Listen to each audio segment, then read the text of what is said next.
मेरा नाम मंजू है।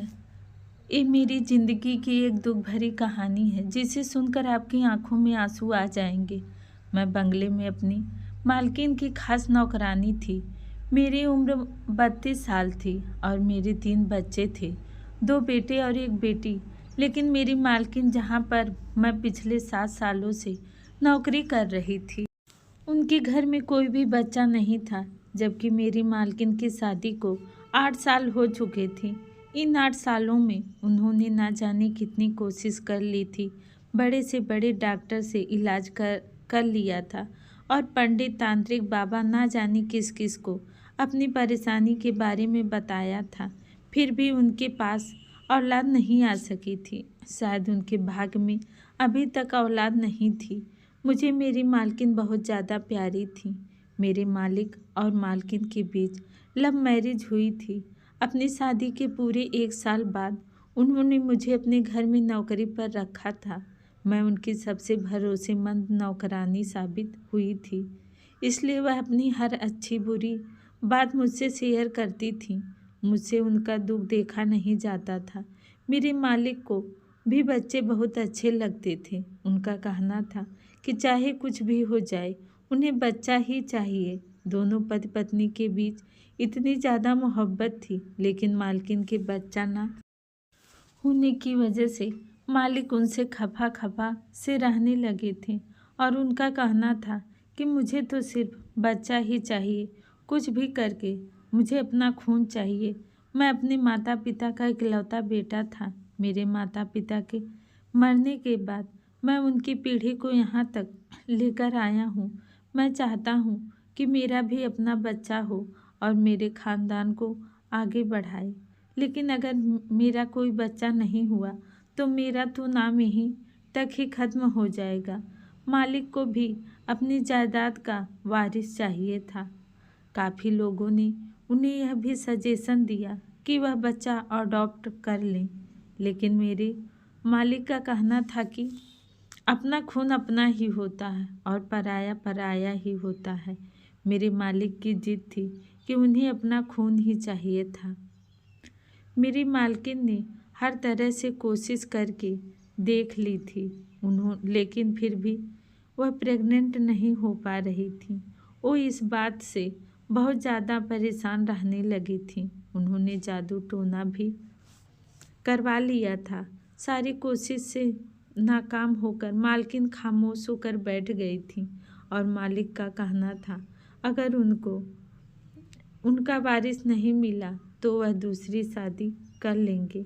मालकिन तो मालिक से बहुत प्यार करती थी। वह नहीं चाहती थी कि उनके पति उनकी आंखों के सामने कोई दूसरी औरत रख दें। ऐसा तो मालिक भी नहीं चाहते थे, लेकिन वह भी मजबूर थे। इस सारे मामले में मैंने मालकिन की बहुत मदद की थी। वह जिस भी तांत्रिक बाबा के पास जाती थी, मुझे साथ लेकर जाती थी। इस मदद का आज तक मुझे बहुत फ़ायदा मिला था, लेकिन इस बार तो मालिक ने दूसरी शादी करने का पक्का इरादा कर लिया था और उन्होंने कहा था कि वह किसी भी हाल में अपना डिसीजन नहीं बदलेंगे, क्योंकि इससे पहले भी मालकिन से जिद कर बैठे थे कि उन्हें अपने बच्चे की खातिर दूसरी शादी करनी ही होगी। लेकिन प्यार वह हमेशा मालकिन से ही करेंगे। मालकिन की आंखों में मालिक कभी आंसू नहीं देख सकते थे। हर बार मालिक मालकिन के आंसू देखकर अपने आप को दूसरी शादी करने से रोक लिया करते थे, जबकि वह मालकिन को पूरा भरोसा दिलाते थे कि जो वैल्यू उनके दिल में मालकिन की है, उनकी जगह वह कभी उसे दूसरी औरत को नहीं देंगे। उन्हें सिर्फ दूसरी पत्नी से बच्चा चाहिए। मालिक की मोहब्बत थी और उनका कहना था कि मेरी मोहब्बत हमेशा ही मेरे लिए मेरी पत्नी ही रहेगी।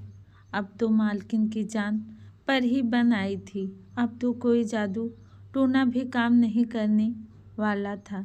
मालिक ने अब जो फैसला कर लिया था सो कर लिया था। मालकिन बहुत ज़्यादा परेशान थीं। मैं उन्हें देख रही थी कि वह रो रही थीं। उनकी हालत बहुत ज़्यादा ख़राब थी।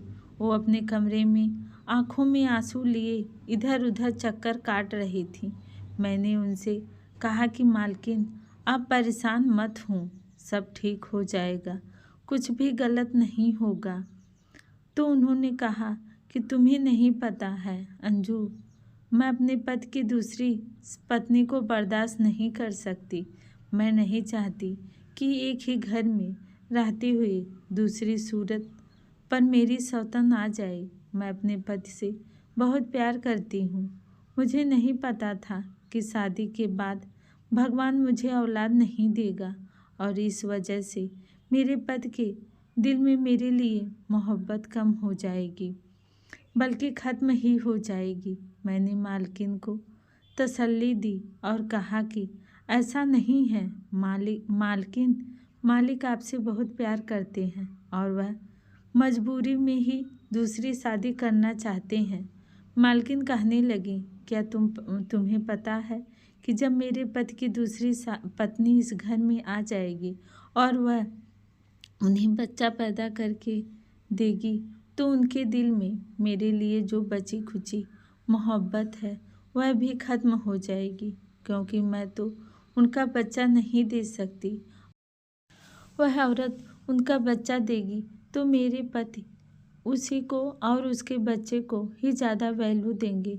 फिर तो मेरी इज्जत इस घर में 2 कौड़ी की भी नहीं रहेगी और ऐसा मैं बिल्कुल नहीं चाहती हूँ। हाँ, ऐसा ज़रूर है कि मेरा पति किसी दूसरे का बच्चा ले ले, लेकिन सारी ज़िंदगी के लिए मेरे ही घर में मेरे सामने सौतन को ना लेकर आए। मेरी इस शहर में भी कोई इज्जत है। मैं एक बहुत बड़े बिजनेसमैन की बेटी हूँ और तुम जानती हो कि मैंने बहुत ज़्यादा जिद करके अपने पति से शादी की है। मेरे पेरेंट्स तो शादी के लिए तैयार ही नहीं थे। अगर उन लोगों को यह बात पता चल गई तो वह भी मुझसे कहेंगे कि यह तुम्हारी ही गलती का नतीजा है। मैं उन लोगों से भी कुछ नहीं कह सकती। मेरे पति के दोस्त भी उनको यही एडवाइस देते हैं कि वह दूसरी शादी कर लें ताकि इस घर में जो मेरी वैल्यू है वह बिल्कुल ख़त्म हो जाए। लेकिन मैं ऐसा बिल्कुल नहीं होने दूंगी। मैं कोई ना कोई रास्ता निकाल कर ही रहूंगी। मालकिन हद से ज़्यादा परेशान थी। फिर अचानक वह चक्कर लगाते लगाते एक तरफ को रुक गई और मेरे चेहरे की तरफ अजीब नज़रों से देखने लगी। मैं भी मालकिन को ही देख रही थी कि अचानक उनका मुझसे क्या काम पड़ गया और वह मुझे इस तरह से क्यों देख रही हैं। तभी मालकिन ने अचानक मुझसे कहा कि अंजू, क्या तुम मेरी मदद कर सकती हो? उन्होंने अचानक मेरी आंखों में देखकर मेरे हाथों को थामकर मुझसे सवाल किया तो मैं हैरान हो गई थी। मैंने उनसे कहा कि हाँ, मैं तो हमेशा आपका काम करने के लिए तैयार रहती हूँ। आपको ऐसा कहने की बिल्कुल ज़रूरत नहीं है। तो हमेशा आपकी मदद करती रहूँगी, क्योंकि यह मेरा फ़र्ज़ है। मैंने कहा कि आपको पूछने की ज़रूरत नहीं है। आपसे तो बस मुझे अपना काम बताओ कि मुझे आपका क्या काम करना है, मैं किस तरह से आपकी मदद कर सकती हूँ। तो उन्होंने कहा कि मैं आज तुमसे ऐसी मदद मांगने जा रही हूँ। शायद इस मदद के लिए तुम कभी तैयार ना हो।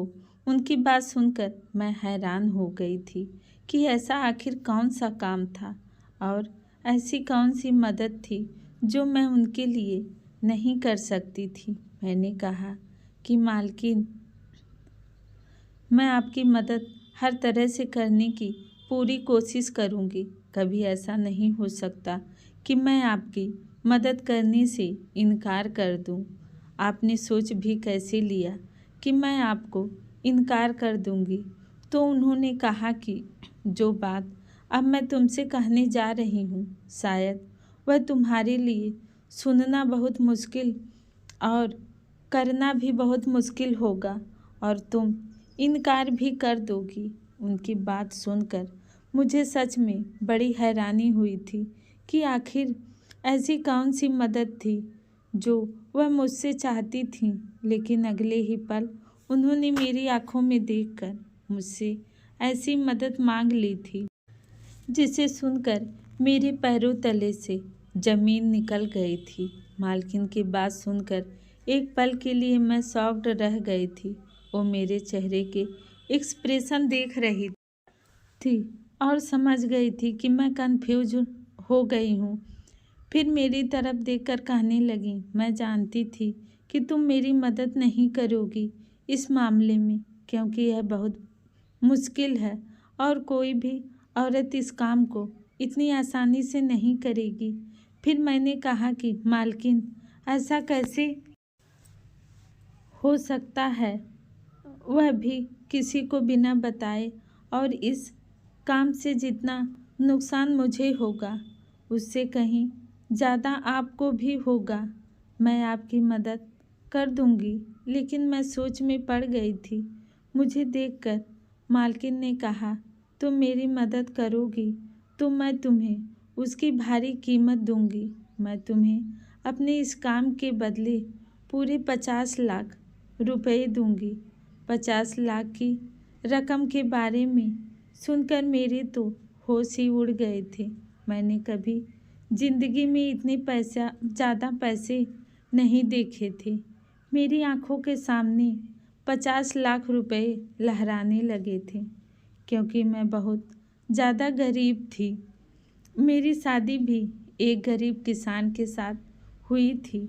मेरा पति गांव में मेरे बच्चों के साथ रहता था और मैं यहाँ पर शहर में मालकिन के घर नौकरी करती थी। मैं यहाँ से काम करने के बाद हर महीने अपने पति को पैसे भेज दिया करती थी। जब से मैंने यहाँ पर काम करना शुरू किया था, मेरे पैसे कमाने के बावजूद भी मेरे पति ने नौकरी करना छोड़ दिया था और उसने ना जाने कई लाख रुपए का कर्ज लिया हुआ था। हमारा कर्ज लगभग 5-6 लाख रुपया था। ये 50 लाख ऊपर रुपए हमारे बहुत काम आने वाले थे। ये रकम तो बहुत बड़ी थी, रकम बहुत ज़्यादा, और काम बिल्कुल आसान था।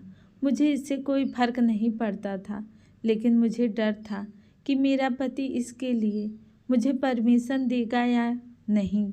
वैसे मुझे पूरी उम्मीद थी कि मेरा पति जब 50 लाख की रकम के बारे में सुनेगा तो फौरन ही इस काम के लिए तैयार हो जाएगा। यही सोचते हुए मैं फौरन मालकिन का काम करने के लिए तैयार हो गई थी। मैंने कहा कि मैं आपकी मदद करने के लिए तैयार हूँ, लेकिन आपको इस काम के लिए मालिक को भी तैयार करना होगा। फिर मैंने मालकिन से कहा कि इस बारे में अगर किसी बाहर वाले को पता हो गया तो आपको पता है कि लोग कितनी बुरी बुरी बातें बनाएंगे और आपकी रेपुटेशन पर भी फर्क पड़ेगा। और तो और सबसे बड़ी बात यह कि क्या मालिक इस काम के लिए राजी हो जाएंगे। मालकिन कहने लगी, जब मेरा पति दूसरी शादी करने के लिए तैयार है तो इस काम के लिए तो बहुत आसानी से तैयार हो जाएगा। तुम्हें पता है कि मैं यह बात अपने दिल पर पत्थर रख कर कह रही हूँ। मैंने कहा, मालकिन, आप एक बार मालिक से बात कर लो, इसके बाद ही हम इस काम की शुरुआत करेंगे। यह बहुत बड़ा काम है और बहुत रिस्की काम है। आप सोच लो और समझ लो। मालकिन कहने लगी, मुझे पता है यह कोई छोटी बात नहीं है, बहुत बड़ी बात है। मैंने मालकिन से कहा, आप एक बार फिर सोच लो, ऐसा ना हो कि बाद में आपको पछताना पड़े। मालकिन ने कहा, मैंने बड़ी मुश्किल से यह फैसला किया है और अब मैं अपने फैसले से मुकरने वाली नहीं हूँ। तुम मेरी फिक्र मत करो, मैं खुद पर कंट्रोल कर लूँगी। बस तुम मेरी मदद करने के लिए तैयार हो जाओ। ऐसा ना हो कि सब कुछ खत्म हो जाए। मालकिन अपने इरादे की बाकी थी। उन्होंने इरादा कर लिया था और अब पीछे हटने वालों में से नहीं थी। उन्होंने कहा कि वह सारी जिंदगी के लिए सौतन बर्दाश्त नहीं कर सकती, लेकिन एक रात के लिए परेशानी से ज़रूर गुजर सकती हूँ। इसलिए उन्हें यह सब करना ही होगा। मैंने भी अपने दिल को पक्का कर लिया था। यह काम मेरे लिए भी बहुत बड़ा था। पहले तो मुझे अपने पति से परमिशन लेनी थी, इसके बाद मुझे इस काम को अंजाम देना था। यह काम सच में दिल दहला देने वाला था। अगर मेरे पति ने मुझे इजाज़त दे दी तो मैं हर तरह से मालकिन की मदद करने के लिए तैयार हूँ, और जितना हो सकता लोगों से हमने इस बात को छुपाकर ही इस काम को अंजाम देना था, क्योंकि लोगों के सामने अगर मालिक और मालकिन की पोल खुल जाएगी से भी डर लग रहा था, क्योंकि मालिक गुस्से के बहुत तेज थे। वह मालकिन से बहुत प्यार करते थे, लेकिन जब उन्हें पता चलेगा कि मालकिन ने इस तरह का प्लान बनाया है तो ना जाने क्या उनका रिएक्शन होगा। मालकिन के बताए हुए प्लान पर हम दोनों ने एक ही साथ ध्यान देना शुरू कर दिया था। मैंने अपने पति को फ़ोन कर दिया था और मालकिन को अब मालिक के आने का इंतज़ार था। दरअसल हमारा प्लान यह था कि मालकिन ने कहा था कि तुम मेरे पति का बच्चा पैदा करोगी, क्योंकि मैं ज़िंदगी भर की सौतन तो बर्दाश्त नहीं कर सकती। औरत के साथ सिर्फ बच्चे खातिर बर्दाश्त करने में कोई हर्ज नहीं है, सिर्फ एक रात की ही तो बात है। मेरी मालकिन ने कहा था कि तुम मेरी जगह मेरे कमरे में जाओगी और मेरे पति के साथ रिलेशन बनाओगी। फिर जब तुम प्रेग्नेंट होगी तो बच्चा पैदा हो जाने के बाद हमारा बच्चा हमें वापस कर दोगी। उसके बदले मैं तुम्हें 50 लाख रुपए दूंगी। मुझे इस काम से कोई प्रॉब्लम नहीं थी, क्योंकि मेरे पास तो पहले से ही 3 बच्चे थे, 2 बेटे थे और 1 बेटी थी। भगवान ने मुझे बेटा और बेटी दोनों दिए थे, इसलिए मुझे अब किसी बच्चे की ख्वाहिश नहीं थी। और मालिक को तो वैसे भी उनका अपना बच्चा ही चाहिए था। अगर यह काम किसी और से कहते तो उनके रेपुटेशन पर फर्क पड़ सकता था। मैं उनके घर में रहती थी और उनकी परेशानी को अच्छी तरह से समझती थी, इसलिए उन्होंने ये काम मुझे करने के लिए कहा था। लेकिन एक औरत के लिए यह काम बहुत मुश्किल है कि वह अपने पति के साथ किसी दूसरी औरत को बर्दाश्त करे। यह भी मालकिन की एक बहुत बड़ी मजबूरी थी। लेकिन मालकिन ने इस काम के साथ साथ मुझे एक शर्त भी बताई थी। उन्होंने कहा था कि अंजू, मुझे माफ़ कर देना, लेकिन मर्द की फितरत कभी नहीं बदल सकती, इसलिए मैं तुम्हें यह बात कह रही हूँ। बच्चा पैदा होने के बाद तुम अपने गांव अपने पति के पास चली जाना। उसके बाद हम तुम्हें अपने घर में नौकरी पर नहीं रख सकते। मुझे मालकिन की यह बात बहुत बुरी लगी थी। मैंने उनसे कहा कि फिर मैं कहाँ काम करने जाऊंगी और मेरे घर का गुजारा कैसे चलेगा। मालकिन ने कहा कि 50 लाख रुपए मिल जाने के बाद तो तुम्हें नौकरी करने की ज़रूरत नहीं है, और दूसरी बात यह कि अगर फिर भी तुम्हें दिक्कत हुई तो मेरा नंबर तुम्हारे पास है, तुम मुझे कॉल कर सकती हो। तुम्हें जितनी भी पैसों की ज़रूरत होगी मैं तुम्हें देती रहूँगी, क्योंकि मैं तुम्हारी सारी ज़िंदगी मंद हो जाऊँगी, इसलिए सारी ज़िंदगी तुम्हारी मदद भी करती रहूँगी। मालकिन की यह बात सुनकर मैं बहुत खुश हो गई थी। मैंने अपने पति को कॉल लगाई और उसको यह सारी बात बता दी थी। पहले तो मेरा पति को इस बात पर गुस्सा भी आया, क्योंकि मर्द है, जाहिर सी बात है, कोई भी मर्द अपनी पत्नी को दूसरे मर्द के हवाले नहीं कर सकता। लेकिन मेरा पति लालची आदमी था, उसका दिमाग भी थोड़ा गलत हरकतों में फंसा हुआ था। मेरी बेटी थी, वह अपने दोनों भाइयों का ख्याल रखती थी और खाना वगैरह बना लिया करती थी। मैं जो पैसे यहाँ से भेजती थी मेरा पति उन्हें दोनों हाथों से लुटाता था और अपने काम करना तो बिल्कुल छोड़ दिया था। सिर्फ मेरे पैसे से अय्याशी करता था।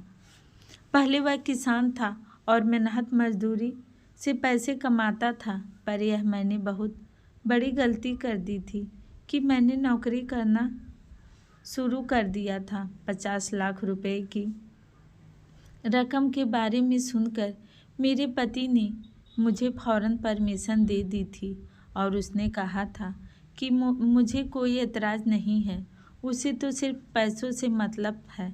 मैंने जब मालकिन को बताया कि मेरा पति राजी हो गया है तो मालकिन खुश हो गई थी और मालकिन ने जब मुझे यह बताया कि उनके पति भी खुश हो गए हैं, पहले तो वह भी थोड़े नखरे दिखा रहे थे, लेकिन उन्हें भी औलाद चाहिए थी और अपना ही खून चाहिए था, इसलिए वह भी इस काम के लिए तैयार हो गए थे। रात होते ही मालकिन ने मुझे मालिक के कमरे में भेज दिया। आज मैंने मालकिन की आंखों में आंसू देखे थे। आज उन्हें इस तरह से तड़पते हुए देखा था जैसे कोई मछली बिन पानी के तड़पती है। कभी कभी औरत इतनी मजबूर हो जाती है कि उसे जो नहीं करना होता है, मजबूरी की वजह से वह भी करना पड़ जाता है। आज मैं मालकिन को बहुत लाचार और मजबूर होते हुए देख रही थी। उन्होंने मुझे गले से लगाया और कहा कि मुझे निराश मत करना। जिस इरादे से मैं तुम्हें भेज रही हूँ, भगवान करे मेरा वह इरादा पूरा हो जाए और मेरे पति को औलाद मिल जाए, ताकि मेरे बच्चे की कमी पूरी हो जाए और मेरा पति भी मुझसे अलग ना हो।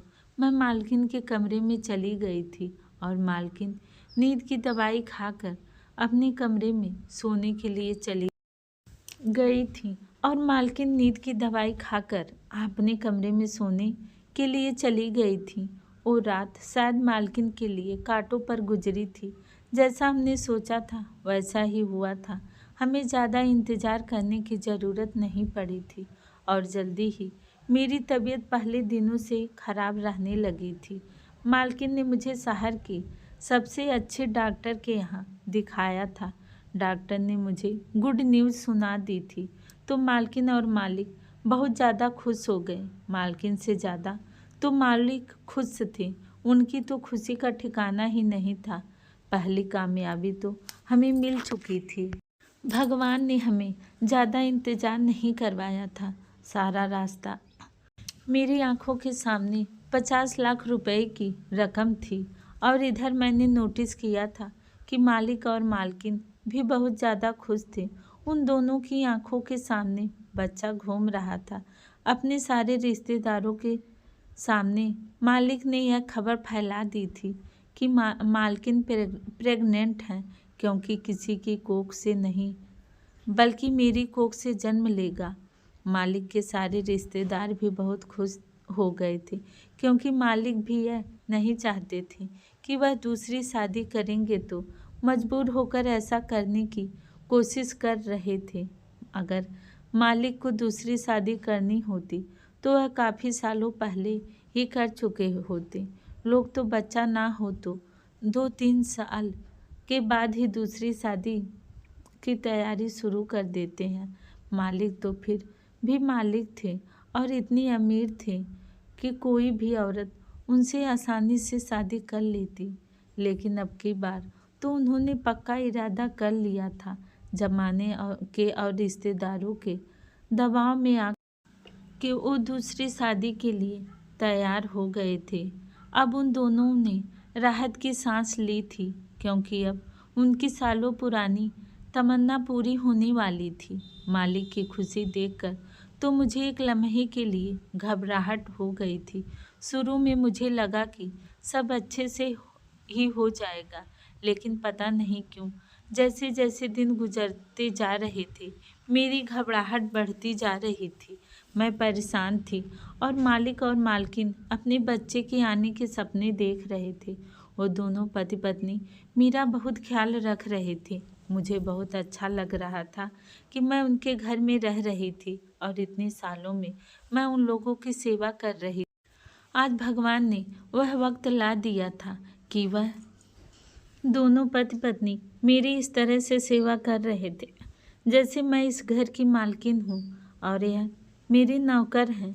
लेकिन हमारे लिए एक नई मुसीबत आ गई थी। मालकिन के रिश्तेदारों को जब पता चल रहा था कि वह प्रेग्नेंट है तो काफ़ी सारे लोग उनसे मिलने के लिए आ रहे थे और उनसे ना जाने किस किस तरह के सवाल कर रहे थे।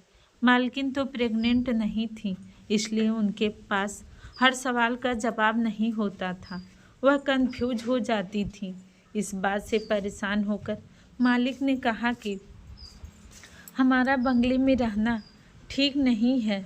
यहाँ पर कोई ना कोई आता रहता है और मालकिन की प्रेगनेंसी का तो किसी को यकीन भी नहीं आ रहा था। मालिक ने कहा कि ऐसा ना हो कि लोगों को गड़बड़ का एहसास होने लगे। इतने मेहमानों के आने की वजह से मालकिन और मुझे, हम दोनों को ही परेशानी का सामना करना पड़ रहा था, क्योंकि मालकिन को आराम करना होता था और मुझे घर का काम करना पड़ जाता था। इसलिए मैंने मालकिन को एडवाइस दी कि हम उनके दूसरे शहर में बने हुए रिजॉर्ट में रहने के लिए चले जाते हैं। वहाँ पर हम आराम से वक्त गुजार लेंगे और मालिक अपने रिश्तेदारों को बता देंगे कि मालकिन अपने मायके में जाकर रह रहे हैं। इस तरह से कोई भी रिजॉर्ट में नहीं आएगा और हम लोग आसानी से वहाँ पर अपना टाइम पूरा कर लेंगे। मालिक को भी मेरा यह आइडिया अच्छा लगा था। मालिक ने अपने रिजॉर्ट में मुझे और मालकिन को शिफ्ट करवा दिया था। इस रिजॉर्ट में कोई नहीं था। हमारे साथ मालिक ने एक चौकीदार और एक नौकरानी को भेज दिया था हमारा ख्याल रखने के लिए, क्योंकि मैं अभी तक कोई काम नहीं कर रही थी। उधर बंगले में अगर कोई मेहमान आ जाता तो मुझे काम करना पड़ जाता था ताकि किसी को हम पर शक ना हो। इस रिसोर्ट में हमारी ज़रूरत की हर चीज़ मालिक ने मौजूद करवा दी थी। हम इस रिजॉर्ट में आने के बाद बहुत सुकून से थे और मालकिन मेरा बहुत ज़्यादा ख्याल रखती थी। कुदरत की करिश्मा भी बड़ा अजीब होता है। कल मैं जिनसे मांगती थी, आज वह मुझसे औलाद मांगने के लिए तरसी जा रही थी। मेरी मालकिन बहुत अच्छी और मेहरबान औरत थी। मैं सोचती थी कि मालकिन इतनी अच्छी हैं, फिर उनके साथ अच्छा क्यों नहीं हुआ? क्या सच में अच्छे लोगों के साथ अच्छा नहीं होता है? फिलहाल वक्त गुजरता चला गया और मुझे अजीब तरह के ख्याल आने लगे थे। हफ्ते महीने में मैं बदल गई। मेरा बच्चा मेरे पेट में लात मारने लगा। पहली बार जब उसने मेरे पेट में हरकत करनी शुरू की थी तो मुझे अजीब सा एहसास महसूस हुआ था। आधी रात को अचानक मेरी आंख खुल गई और मैं उठकर बैठ गई थी। मैंने अपने पेट पर जैसे ही हाथ फेरा, अंधेरे में मुझे कुछ अजीब सा एहसास हुआ था और सारी रात मैं जागकर गुजारने लगी और ज़्यादा जागने की वजह से मेरे अंदर वीकनेस होने लगी थी। मेरा दिल धीरे धीरे बदलने लगा था, क्योंकि अब हर रात मेरे साथ ऐसा ही होता था। रातों को मेरा दिल ही मेरे दिल के साथ साथ मेरी नीयत भी बदल रही थी। मैं परेशान थी। मुझे अब 50 लाख रुपए झूठे और बेकार लग रहे थे। मुझे लग रहा था कि 3 बच्चे होने के बाद मुझे अब और बच्चों की चाहत नहीं होगी। मेरे पैसा ज़रूरी था, बच्चे नहीं। बच्चे तो मुझे पहले ही मिल चुके थे और मेरी कोई ख्वाहिश नहीं थी, क्योंकि बेटा और बेटी दोनों ही मेरे पास थे। खाना पीना ही मुश्किल से चल रहा था। ऊपर से बच्चों को पालना तो बहुत भारी काम है। लेकिन अब मेरा ख्याल गलत साबित हो गया था और बच्चा पहले हो या आखिरी, अपनी औलाद तो औलाद ही होती है। मेरी मालकिन ने मेरी परेशानी को भांप लिया था। एक दिन मैंने मालकिन और मालिक को आपस में बातें करते सुन लिया था। मालकिन मालिक से कह रही थी कि कहीं ऐसा ना हो मौके पर अंजू की नीयत बदल जाए। मालिक ने कहा कि ऐसा नहीं हो सकता, उसकी नीयत कभी नहीं बदलेगी, क्योंकि उसके पास पहले से ही बच्चे हैं। उसे पैसों की ज़रूरत है, बच्चों की नहीं। वो मुझसे भी बार बार सवाल करती थी कि मैं इतनी खामोश क्यों रहती हूँ। मालिक हर हफ्ते रिजॉर्ट का चक्कर लगाने आते थे और मेरे लिए बहुत सारे फ्रूट्स, जूस और ज़रूरत का हर सामान लेकर आते थे। हर महीने मेरा डॉक्टर से ट्रीटमेंट भी चल रहा था। फिर जैसे तैसे वो दिन भी आ गया था। डॉक्टर ने मुझे डिलीवरी की डेट दे दी थी। ये बात मेरी मालकिन ने फौरन मालिक को बताई तो मालिक बहुत ज़्यादा खुश हो गए थे। मालिक ने मेरे इलाज के लिए मालकिन को बहुत सारे पैसे दिए थे और कहा था कि किसी भी चीज़ में कोई कमी नहीं आनी चाहिए। इधर मेरा दिल बार बार अपने इस बच्चे के लिए परेशान था। रात को टाइम था। मालकिन ने मुझे कहा सुबह हमें हॉस्पिटल जाना है क्योंकि मेरा बच्चा पैदा होने में सिर्फ अब आज की रात ही रह गई थी। अगले दिन लगभग 10 बजे के टाइम पर मुझे हॉस्पिटल में जाकर एडमिट होना था क्योंकि डॉक्टर ने डिलीवरी की डेट दी थी है और मेरा ऑपरेशन होना है। ये बात सुनकर तो मुझे डर लगने लगा था और फिर मेरा ऑपरेशन होगा। मेरे दिल में सोच के नहीं, मैं अपना बच्चा किसी को नहीं दे सकती। मेरा बच्चा है, मैं इसे 50 लाख रुपए की वजह से किसी दूसरे के हवाले नहीं करूँगी। भले ही इस बच्चे का पिता मालिक थे लेकिन माँ तो मैं ही थी जो उसकी जन्म देने वाली थी। पिता से ज़्यादा ममता माँ के दिल में होती है जो पूरे 9 महीने तकलीफ चलकर उसे अपनी कोख में रखती है। और भला मैं अपने बच्चे को 9 महीने अपने पेट में रखने के बाद किसी दूसरे की गोद में डाल सकती हूँ? अपने शरीर के अंग को मैं किसी और के हवाले नहीं कर सकती। मैंने सोच लिया था कि यह मेरा बच्चा है, मैं इसे 50 लाख रुपए तो क्या 50 करोड़ में भी किसी को नहीं दूंगी। मेरी नीयत और मेरा इरादा दोनों ही बदल चुके थे। मैंने देखा मालकिन रात होने के बाद अपने कमरे में जाकर सो चुकी थी। मैंने जल्दी से अपना सामान पैक किया और चुपके से मैं वहाँ से भाग गई थी। मुझे तकलीफ भी होनी शुरू हो गई थी क्योंकि मेरी डिलीवरी की डेट दी जा चुकी थी। मैं जल्द से निकल आई और रातों रात मैंने रात वाली बस पकड़ी और बस सवार हो गई। मुझे लग रहा था कि अब ज़्यादा बर्दाश्त नहीं कर सकती। मैंने कभी ऑपरेशन नहीं करवाया था क्योंकि मेरे 3 बच्चे नॉर्मल पैदा हुए थे। मुझे इस दर्द की आदत हो चुकी थी।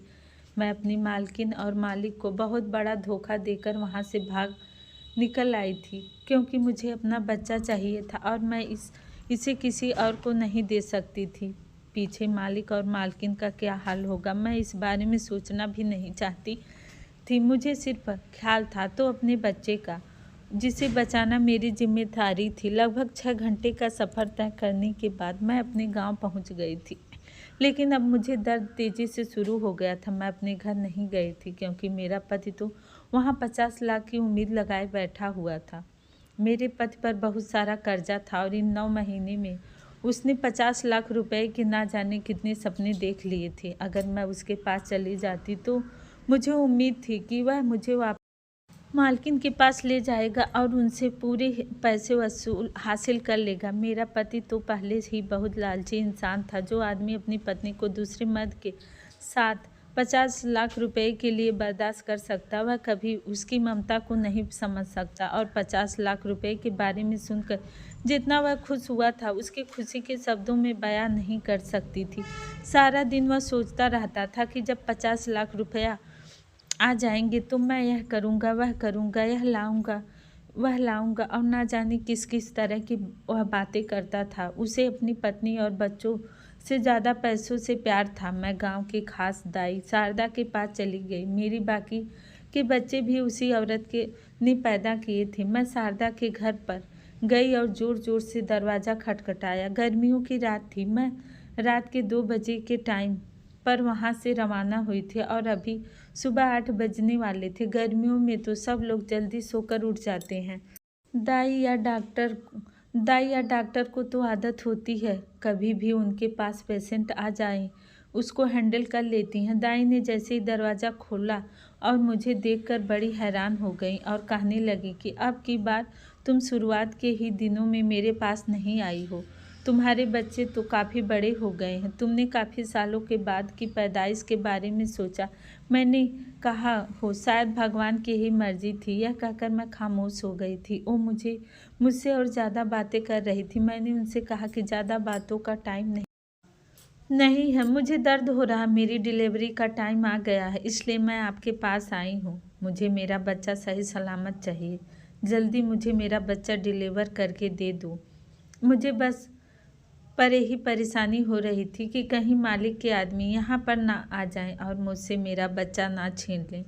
मुझे जल्दी से जल्दी अपना बच्चा यहाँ से लेकर कहीं दूर जाना था। मुझे मालिक और मालकिन से डर लग रहा था और यह भी डर था कि कहीं मेरा पति लालच में आकर यह बच्चा मालकिन को पहुंचा देगा, इसलिए मैं अपने घर भी वापस नहीं जाऊंगी। डर और परेशानी की वजह से मेरा बुरा हाल हो रहा था। मैंने यह तक नहीं सोचा कि पीछे मेरे मालिक और मालकिन का क्या हाल होगा जब उन्हें पता चलेगा कि मैं रातों रात उनके घर से भाग आई हूँ। पहले तो वो लोग मुझे तलाश करने की कोशिश करेंगे और उसके बाद ना जाने वह दोनों एक दूसरे के साथ क्या कर गुजरेंगे। फिलहाल मुझे दर्द शुरू हो चुके थे और मेरी डिलीवरी शारदा करवा रही थी। लगभग 1 घंटे की मेहनत के बाद मेरा बच्चा इस दुनिया में आ गया था। मेरी तो खुशी का कोई ठिकाना ही नहीं था। मैंने सोच लिया था कि जल्द से जल्द अपने बच्चे को उठाकर यहाँ से कहीं दूर जाऊंगी, यहाँ से बिल्कुल गायब हो जाऊंगी ताकि मेरे बारे में किसी को कुछ नहीं पता चल सके। मैं कुछ भी करके अपना बच्चा मालिक और मालकिन को नहीं दूंगी। मैंने ये तक नहीं सोचा कि ये वह मालकिन थी जिसने सारी जिंदगी मुझ पर एहसान किए हुए थे। मैंने उन दोनों पति पत्नी का नमक खाया था। उन्होंने मुझे खाना दिया, मुझे पहनने के लिए कपड़े दिए, मुझे रहने के लिए जगह दी। अगर वह यह सब ना देती तो हमारे पास खाने के लिए कुछ भी नहीं होता।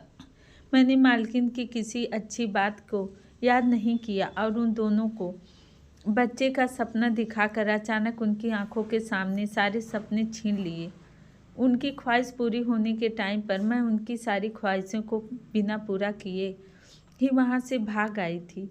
उन दोनों से इतना बड़ा वादा 9 महीने तक मैं किए रखा था। जब यह वादा पूरा करने का टाइम आया तो मैंने उन्हें बेवकूफ़ बना दिया। मुझे नहीं पता था कि एक माँ इतनी खुदगर्ज होती है जितनी मैं हो गई थी। मैंने उन दोनों पति पत्नी की फीलिंग की कदर भी नहीं की थी। दोनों मुझ पर भरोसा किया था। मेरा बच्चा इस दुनिया में आ चुका था। उनके रोने की आवाज़ सुनकर मुझे लगा कि मेरी जान में जान आ गई। अब मेरा बच्चा पैदा हो गया। 2-3 घंटे आराम करने के बाद मैं अपने बच्चे को लेकर बहुत दूर चली गई थी। यह एक छोटा सा गांव था जहां पर कम लोग रहते थे। यहाँ पर मैंने एक पुरानी सी झोपड़ी में अपना बसेरा कर लिया था और अपने बच्चे की परवरिश करने लगी थी।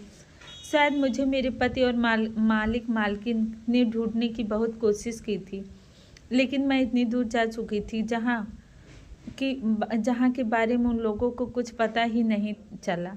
यहाँ पर भी मैंने लोगों के घरों में काम करना शुरू कर लिया था और मैं अपने बच्चे को कम कमाई में ही पाल रही थी, लेकिन शायद मुझे मेरे किए की सज़ा मिलनी थी क्योंकि मैंने उन दोनों पति पत्नी का दिल दुखाया था।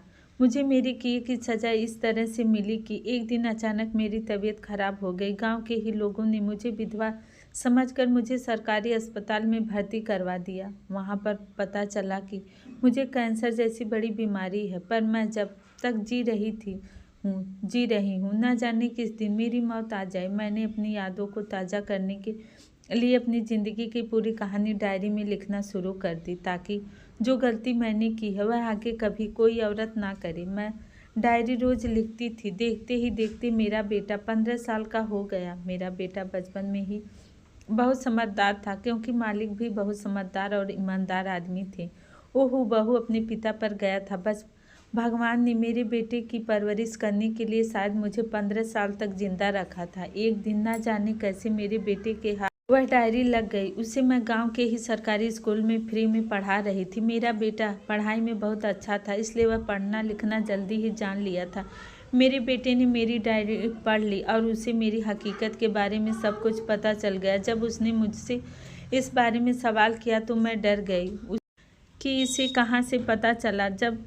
तब उसने मुझे मेरी डायरी दिखाई। यह सदमा मैं बर्दाश्त ना कर सकी और मेरी तबीयत बिगड़ने लगी। मेरे बेटे ने शायद मेरी जान बचाने के लिए मेरे साथ बहुत कुछ किया है। उस डायरी में शहर का वह एड्रेस भी लिखा हुआ था जिसमें मालिक और मालकिन का बंगला था। वह मुझे गांव में ही मासी के पास छोड़कर मालिक और मालकिन के पास चला गया और मेरी वह डायरी भी अपने साथ ले गया। मैंने उसे जाने से बहुत मना किया था, लेकिन उसने मेरी एक ना सुनी। वह अकेला ही चला गया। जब वह वहाँ गया तो उसने सारी हकीकत मालिक और मालकिन को बताई। मालिक और मालकिन को बहुत गुस्सा आया था और उन लोगों ने उसकी बात सुनकर सोचा कि यह बच्चा झूठ बोल रहा है, लेकिन जब उन्होंने उसकी शक्ल को गौर से देखा तो वह हैरान रह गए थे, क्योंकि मालिक के गाल पर एक छोटा सा मस्का था। यही मस्का इस लड़के के गाल पर भी था, जिससे साफ जाहिर हो रहा था कि यह लड़का मालिक का ही बेटा है और उसके बात करने का अंदाज भी बिल्कुल मालिक की तरह है। वह लड़का बिल्कुल हूबहू मालिक पर ही गया था। इस बात का भरोसा उन दोनों को हो गया था, क्योंकि वह उनकी औलाद था। मालिक और मालकिन अपने गुस्से की वजह से चाहते थे कि वह आप हमारी मदद ना करें। उसने कहा था कि आप लोग मेरे साथ चलें और मेरी माँ की जान बचा लें। उनको शहर इलाज के लिए लेकर जाना है और उनका ऑपरेशन होना है, वरना वह मर जाएंगी। मालिक और मालकिन का तो आज तक कोई बच्चा ही नहीं हुआ था और मेरे भाग जाने के बाद उन्होंने बच्चों की ख्वाहिश को ख़त्म कर दिया था, क्योंकि मालिक का कहना था कि शायद भगवान नहीं चाहता कि हमारे पास बच्चा आए।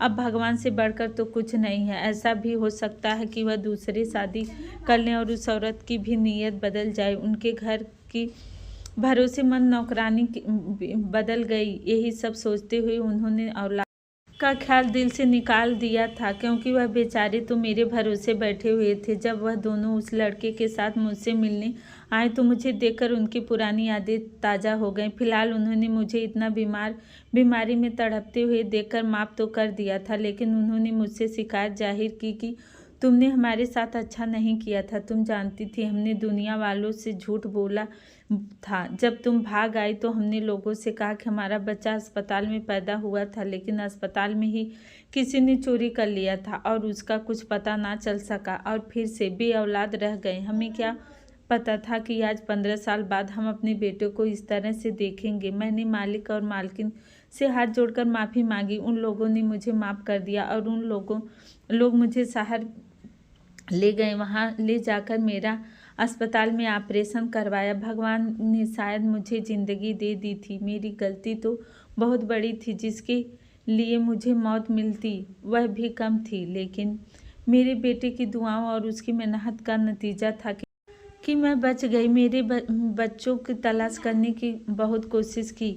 एक तरह से मैंने अपने बच्चों का भी दिल दुखाया था कि अपने 3 बच्चों को छोड़कर मैं चली गई थी। मेरे 3 बच्चे जवान हो गए थे और इधर जो मालिक का बेटा था वह 15 साल का था। 15 साल तक वह मालिक और मालकिन से दूर था। मैंने मालिक और मालकिन का बेटा उनको सौंप दिया, लेकिन मेरा बेटा मुझे ही अपनी माँ समझता था। उसे सारी हकीकत के बारे में तो पता था, लेकिन मैंने उससे कहा कि बेटा, शायद यही मेरी गलती का प्रायश्चित है। मैं इसी तरह से अपनी गलती को सुधार सकती हूँ। मैं अब और इन पति पत्नी के साथ गलत नहीं कर सकती। इन्हीं की वजह से तो मेरी ज़िंदगी बच सकी है। मैं तुमसे मिलने आया करूँगी, लेकिन तुम्हारे असल पिता तो मालिक ही हैं। इस तरह से मैं अपने गांव बच्चों के पास चली गई और मालिक मालकिन को उनका बेटा वापस दिया। अब वह लोग अपनी ज़िंदगी में खुश हैं। इधर मैं अपने बच्चों के साथ रहकर खुश हूँ। मालिक मालकिन ने इतने सालों बाद भी अपना वादा निभाया और उनका बेटा सपने पर मुझे 50 लाख रुपए दे दिए। मुझे 50 लाख की ज़रूरत नहीं थी, लेकिन उन्होंने कहा कि अब तुम्हारा पति भी कमाने वाला नहीं है, यह पैसा रख लो, तुम्हारे काम आएंगे। मुझे अफसोस हो रहा था कि इन भले पति पत्नी के साथ मैंने बहुत गलत किया, लेकिन मुझे अपने छोटे बेटे की याद अभी सताती है। जब मुझे उसकी याद आती है तो मिलने के लिए चली जाती हूँ। मालिक मालकिन ने लोगों को बताया कि यह उनका वही बेटा है जो अस्पताल से चोरी हो गया था और अब 15 साल बाद यह उनको मिल गया। मेरे बेटे ने मालिक मालकिन को अपना माता पिता मान लिया और उनके साथ उनके घर में बहुत खुश है। तो दोस्तों, कैसी लगी हमारी कहानी? अगर अच्छी लगी हो तो हमारे चैनल को लाइक, सब्सक्राइब एंड शेयर कीजिए। धन्यवाद।